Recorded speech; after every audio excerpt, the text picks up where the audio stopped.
주의 얼굴 구할 때 주의 영을 부으사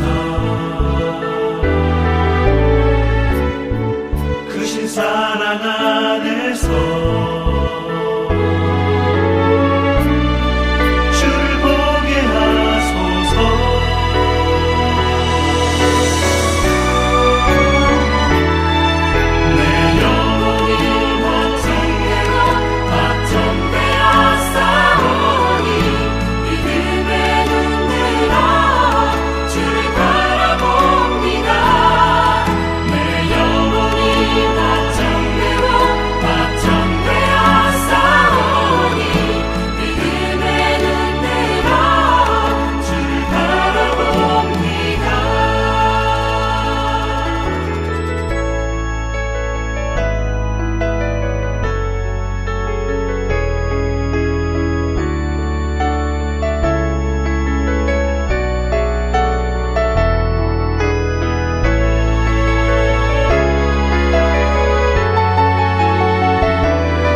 주를 찬양할지라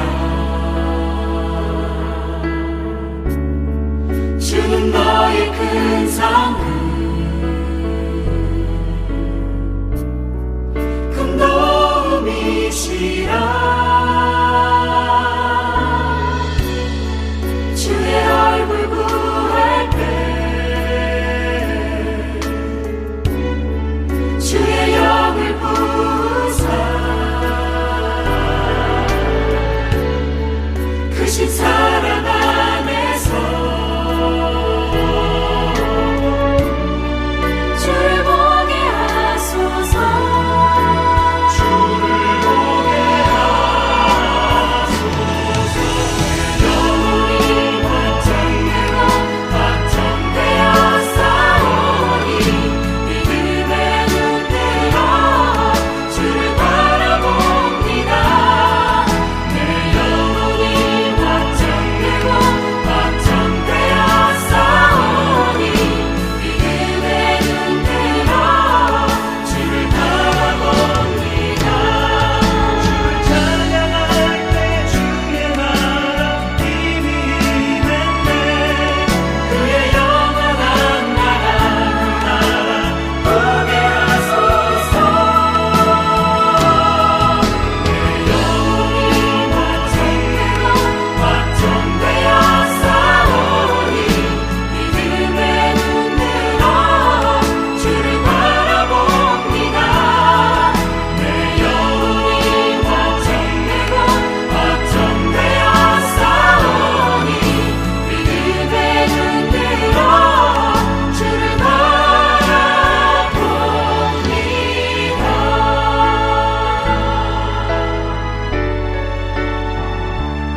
새긴 주의 십자가 사랑 나의 교회를 사랑케 하네 주의 교회를 향한 우리 마음 희생과 포기와 가난과 고난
유대의 명절인 유월절이 가까워오자 예수님께서는 예루살렘으로 올라가셨습니다.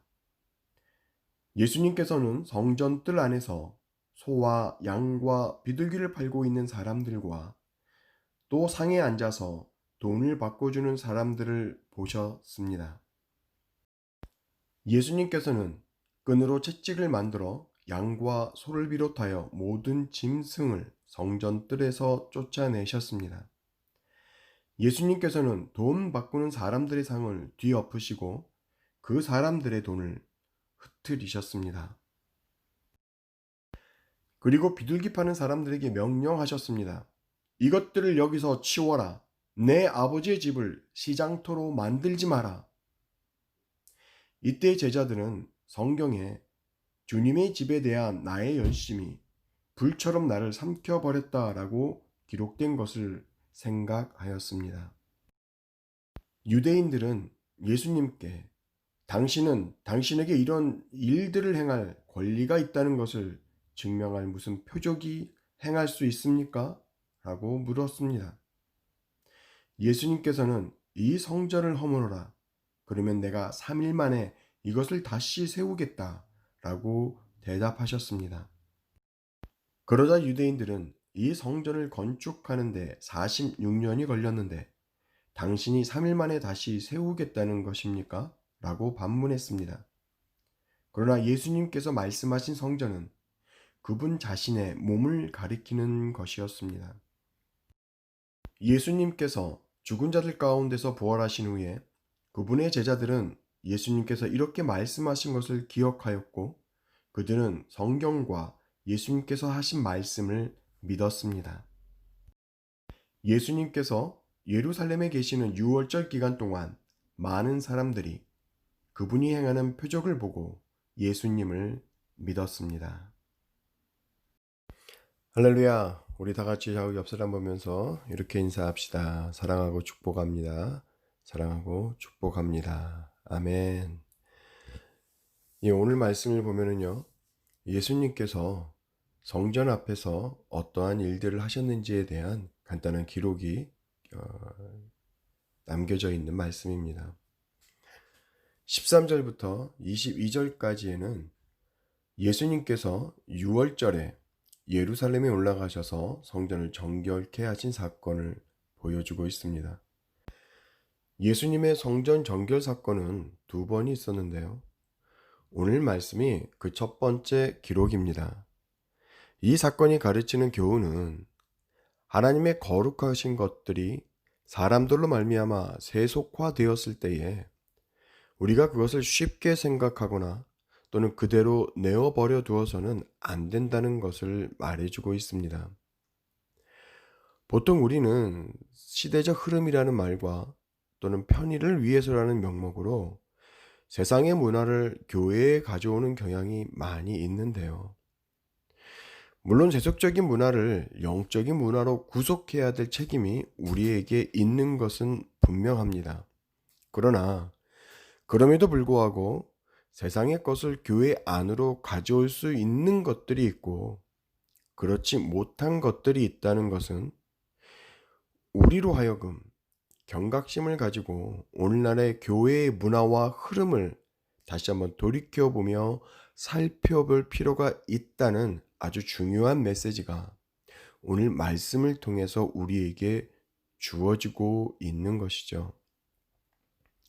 오늘 말씀을 보면 요한은 유월절이라는 말을 유대인이라는 그 단어 앞에 기록하고 있는 것을 볼 수 있는데요. 그 이유는 사도 요한이 이 글을 기록한 목적이 이방인들에게 복음을 전하기 위해서 이 책을 기록하였기 때문입니다. 다시 말하면 이방인들에게 예수 그리스도가 누구이신가에 대해서 분명하게 증거하기 위해서 기록한 책이라는 것이죠. 유월절은 유대인들이 모세의 인도로 애굽에서 나온 그 구원을 기념하기 위해서 지킨 절기입니다. 그들이 애굽에서 학대를 받다가 해방될 때에 하나님께서는 애굽의 장자를 죽이는 형벌을 내리셨습니다. 그때에 이스라엘 집만을 그 재앙으로부터 구원하시기 위해서 하나님께서는 문설주에 양의 피를 발라 그 재앙을 모면하라고 명령하셨습니다. 출애굽기를 보면 하나님께서는 이 일을 이스라엘로 대대로 기억하게 하기 위하여 절기로 지키게 하셨음을 볼 수 있는데요. 이스라엘 사람들은 이 기간에 누룩이 없는 떡을 먹으면서 이 절기를 지켰었습니다. 이 명절을 지키기 위해서 많은 유대인들이 각각 처소에서 예루살렘 성전으로 올라온 것을 지금 예수님도 이 절기를 지키기 위해서 이들과 함께 제자들을 데리고 6월절에 예루살렘에 올라오신 것입니다. 그런데 14, 15절을 살펴보면 예루살렘 성전에 도착하신 후 성전에서 이루어져 있는 일들을 보시고 분노하시는 모습을 우리는 볼 수 있는데요. 요한은 그 이유를 이렇게 기록하고 있습니다. 16절을 제가 읽어드리도록 하겠습니다. 이것들을 여기서 치워라. 내 아버지의 집을 시장터로 만들지 말아라. 당시 성전 앞에는 멀리 이방에서부터 절기를 지키기 위해서 온 사람들을 위해서 제사에 필요한 제물을 팔거나 로마에서 사용하는 동전을 유대인의 세겔로 바꾸어주는 일들을 하는 사람들이 있었습니다. 이 모든 일들은 이스라엘의 제사장들의 묵인과 허락으로 이루어진 일들이었습니다. 그런데 공관복음에 기록된 두 번째 성전 정결 기사를 살펴보면 저자인 마태, 마가, 누가 역시 기록하기를 예수님께서 말씀하시기를 성경에 기록되기를 내 집은 기도하는 집이라 하였지만 너희가 강도의 구렬로 만들었다고 기록하고 있는 것을 우리는 볼 수 있습니다. 여기서 장터와 강도의 구렬이라는 표현을 통하여 우리가 알 수 있는 것이 무엇입니까? 네, 이 사람들은 성전 앞에서 멀리 이방에서부터 하나님의 명령인 유월절을 지키기 위해서 온 이 사람들을 대상으로 그들의 믿음의 행위에 대한 배려나 섬김의 모습이 아닌 자신의 물질적 이익을 채우기 위한 일들, 그런 일들을 성전 앞에서 버젓이 행할 뿐만 아니라 강도의 구렬이라는 표현을 통해서 알 수 있듯이 과한 환율과 또 과한 재물의 가격으로 부당한 이익을 그런 채우는 일들을 행했다는 것을 우리는 알 수 있습니다. 사랑하는 성도 여러분, 성경에서 성전을 어떤 것으로 표현하고 있습니까? 네, 그렇습니다. 출애굽기 35장 이후에 그 말씀들을 우리가 자세히 살펴보면 첫째로 성전은 하나님이 거할 처소라고 말하고 있습니다. 하나님의 임재가 있는 곳이고 하나님의 영광이 나타나는 곳이 바로 성전입니다. 그러므로 부정한 자들이 함부로 성전에 접근하여 성전을 더럽히게 하지 못하는 곳이 성전이고 정결하게 구별되어졌던 것이 바로 성전이었습니다. 둘째, 성전은 예배하는 장소였습니다. 하나님의 백성들이 하나님께 나와 희생 제사를 드리며 그 영광스러운 이름을 찬양하고 높이는 곳이 바로 성전입니다. 셋째, 성전은 하나님과 하나님의 사람들이 만나고 교제하는 곳입니다. 출애굽기 40장에서 성막을 회막, 다시 말해서 The Tent of Meeting이라고 부르는 것을 보아서도 성전이 단순히 제사만을 위한 기능을 가지고 있는 곳이 아니라 그곳에서 하나님께서 당신의 백성을 만나주시는 장소의 의미를 또한 가지고 있다는 것을 우리는 알 수 있습니다. 사실 이스라엘 회중이 한가운데 하나님이 계신다는 것은 하나님께서 항상 그들과 함께 계시며 그들과 교제하고 계시다는 것을 단적으로 보여주고 있는 것일 것입니다. 그러므로 성막을 하나님과 이스라엘의 만남의 장소라고 우리는 볼 수 있는 것이고, 성전은 거룩한 곳이어야 하는 것입니다. 이러한 거룩한 곳을 이스라엘 사람들은 자신의 욕심을 채우기 위한 장소로 만들었습니다. 시장터와 같이 만들었고 강도의 구렬로 만들었습니다. 이러한 모습을 바라보신 예수님은 당연히 분노하실 수밖에 없으셨고 그것을 행동으로 표출하셨습니다. 그런데 여기에서 우리는 고린도 교회를 향한 바울의 가르침을 또한 생각하지 않을 수 없습니다. 바울은 고린도전서 3장에서 이렇게 말했습니다.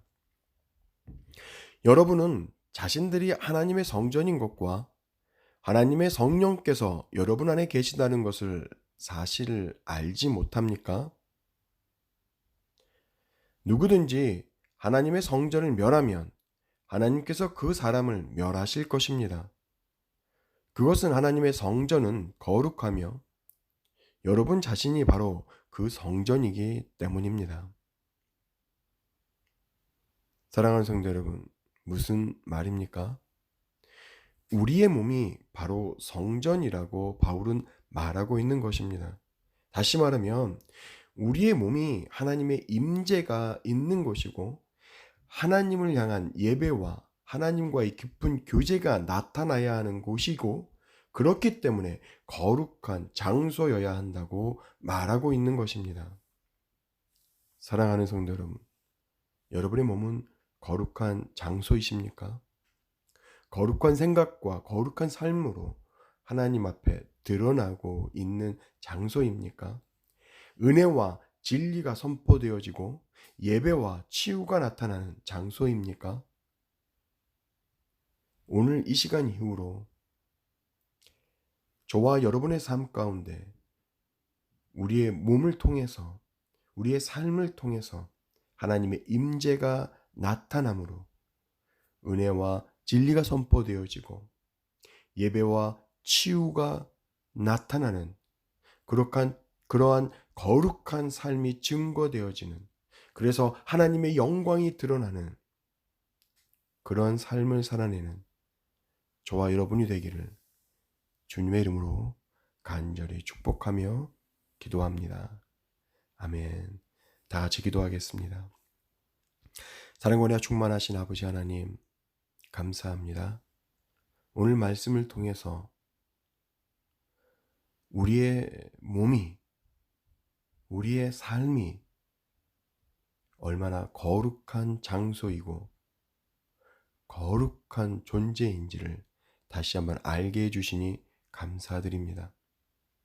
하나님, 하나님의 전이 거룩한 장소로 세워지지 않았을 때 예수님이 얼마나 마음 아파하셨고 또한 분노하셨는지 우리로 하여금 알게 해주셨사오니 우리의 몸이 거룩한 성전이 되어질 수 있도록, 우리의 삶이 거룩한 삶이 되어질 수 있도록 하나님 능력을, 지혜를 허락하여 주시옵소서. 예수님의 이름으로 간절히 기도하옵사옵나이다. 아멘.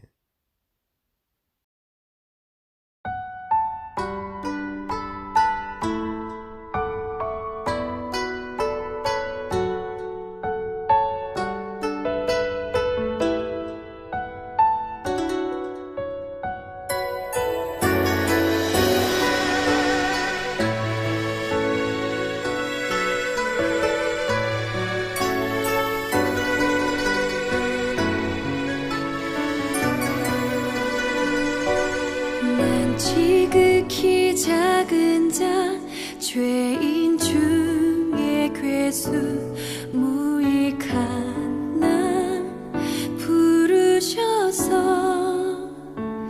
간절한 기대와 소망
죄인 중에 괴수 무익한 나 부르셔서 간절한 기대와 소망 부끄럽지 않게 십자가 전폐하셨네. 내 사랑 나의 십자가.